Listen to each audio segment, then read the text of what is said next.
One of the hottest young actors today, Mr. Rico Yan. Hi boy, good afternoon. At sa lahat naman nandito sa The Buzz, good afternoon. Hello. Lahat ng nanonood, good afternoon. Ang gwapo mo ngayon. Ang gwapo mo ngayon, sabi ko. Wow, sige, let's meet tonight. Gwapo ka. Nung sabi mo sa akin kanina, sabi kong gwapo ka. I know. Marunong ka ba kumanta? Sinusubukan. Sinusubukan. Kasi dati sabi mo hindi. Marunong ka ba sumayaw? Sinusubukan din. So hindi na hindi. Marunong ka ba umarte? Sana. Sana.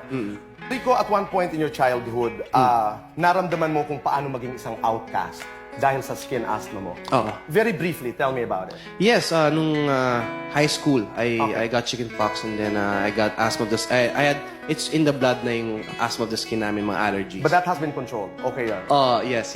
Na-control na siya. Pero during high school nga, to the point na nagkakaroon ako mga sugat-sugat and... Pero naramdaman mo maging pangit. Kasi ang gwapo-gwapo mo eh. Well, thank you. Pero hindi ko naman nararamdaman yun. I mean... Di mo alam na gwapo ka?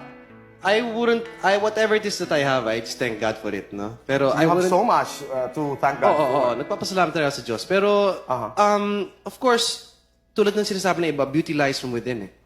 No matter how good I have a you lot may... of beauty from within, but para sana meron din pang labas. Oo, no matter kahit na siguro kung gaano kagwapo ka, as long as you don't feel good inside. Whoever you are today, Rico,